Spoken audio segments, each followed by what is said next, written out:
Hola, nos han bombardeado durante tanto tiempo con la idea de que tenemos un grave problema en el mundo, que es el problema de la desigualdad, que a veces no prestamos atención a la alternativa contraria, a la alternativa que sostiene que la desigualdad no es un problema, pero que el problema está en la igualdad. Y me interesó un estudio que leí de dos economistas norteamericanos. Yo creo que le he hablado a usted alguna vez de ellos. Se llaman Phil Gramm y John Early. Y lo que sostienen es que, al revés de lo que se dice, en realidad hablan concretamente, exclusivamente hablan de Estados Unidos, pero yo sospecho que lo que dicen no sería muy distinto de lo que podríamos encontrar en otros países. Pero bueno, le cuento lo que ellos dicen. Dice que en contra de lo que todo el mundo piensa, el cambio más dramático y más profundo en la distribución de la renta en Estados Unidos en el último medio siglo no es el crecimiento de la desigualdad de las rentas, sino el extraordinario crecimiento de la igualdad de las rentas entre el 60% de las familias que cobran menos en el país. Y esto es muy chocante. En alguna oportunidad en el pasado hemos revisado las cifras que dan estos dos economistas, pero le voy a dar solo una para que veamos el fenómeno, ¿no? Vivimos en unos estados que son estados redistribuidores, ¿eh?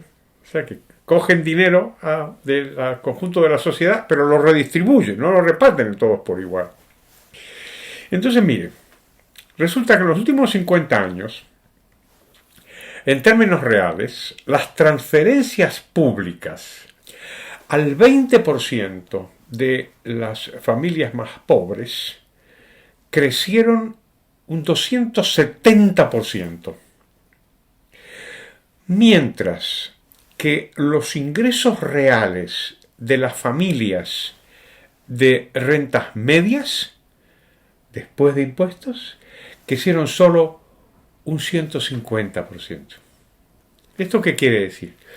Pues lo que quiere decir es que, agregando todo, digamos, las familias de rentas medias y de rentas bajas, lo que está pasando es que las diferencias entre ellas han disminuido de manera muy considerable.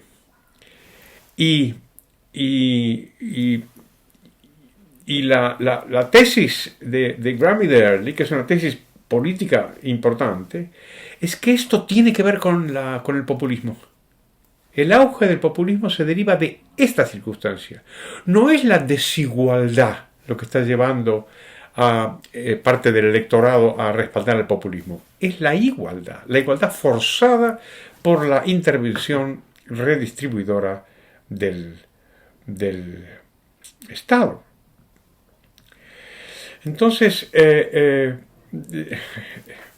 esto es realmente muy notable. Y las cifras que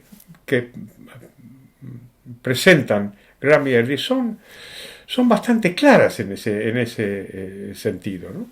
Sobre todo esto se produce, como digo, en los últimos 50, 60 años, desde los años 60, desde la famosa guerra contra la pobreza, recordará usted, The War on Poverty, ¿no?, que lanzó Lyndon Johnson, y que lo que hizo fue expandir considerablemente el estado del bienestar en Estados Unidos, que es muy grande, al revés de lo que nos cuentan. Es un estado muy grande, ¿no? Entonces dicen estos autores, claro, que una de las consecuencias de todo esto es que el porcentaje de las personas que trabajan en el 20% más pobre de la población norteamericana, ese porcentaje de trabajadores ha caído. De hecho, ha caído de en torno al 70% de gente que trabajaba, digamos, en el año 1970 o finales de los 60, hasta el 36%, 35% en la actualidad. Entonces, claro, este es un fenómeno que tiene una antigua data. Los economistas clásicos que discutieron una especie de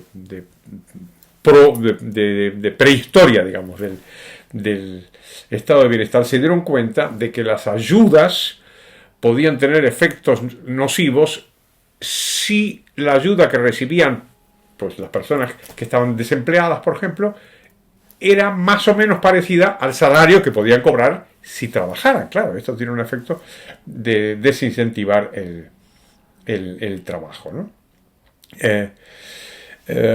Entonces, claro, esto si se le transfiere a la gente, estas familias, el 20% más pobre, casi tanto como los ingresos que podrían obtener para trabajar, ¿cómo se resuelve el problema del desincentivo? Y ya desde el siglo XIX estaban pensando cómo hacer con eso, qué requisitos tiene que hacer, tiene que exigirse a las personas para cobrar el subsidio, etcétera, ¿no? Y aquí llegamos al punto político, porque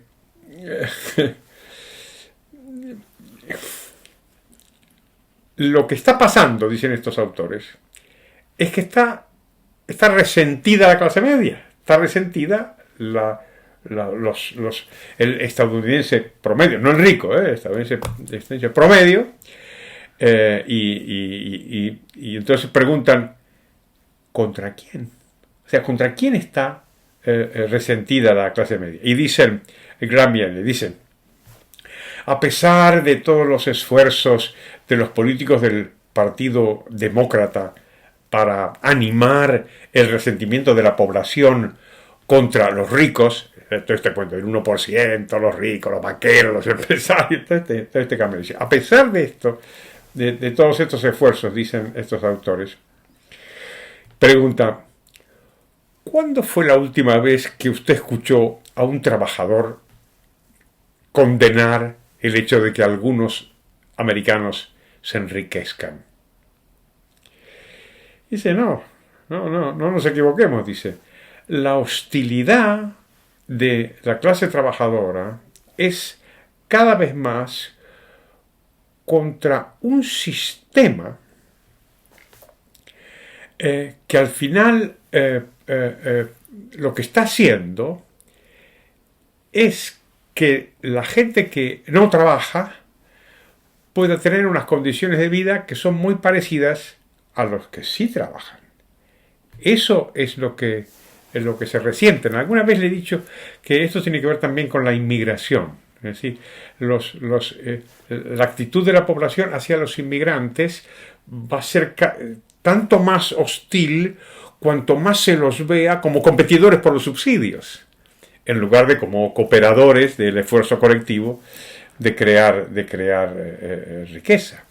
Y me parece razonable este argumento de Gramiel, es decir, bueno, pues este resentimiento, que está en parte justificado, claro, lo que hace es alimentar el populismo, ¿no?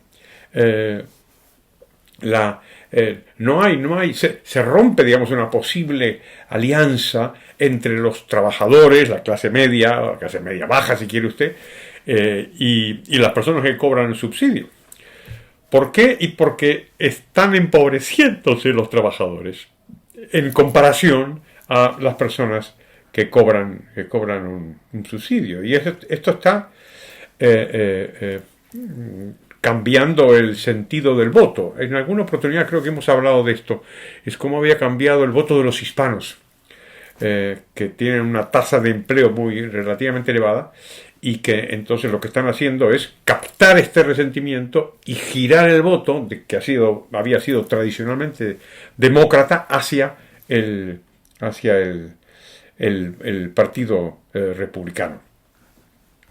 Entonces, un fenómeno interesante y, como le digo, yo creo que, quizá de manera no tan extrema, pero es muy posible que este fenómeno esté presente también en otros países, en donde hay una masa muy importante de trabajadores que no están en absoluto molestos con la desigualdad que los separa a ellos de las capas más acaudaladas de la población, sino que tienen un resentimiento hacia un sistema que está premiando, a su juicio de manera excesiva, a las personas que son más pobres que ellos, y los empobrecen a los trabajadores y los igualan a los perceptores de subsidios. Es la igualdad la que estaría animando el populismo y no la desigualdad. Bueno, muchas gracias. Como siempre, le pido que se suscriba, que le dé a la campanita de las notificaciones y al me gusta si le ha gustado. Hasta pronto.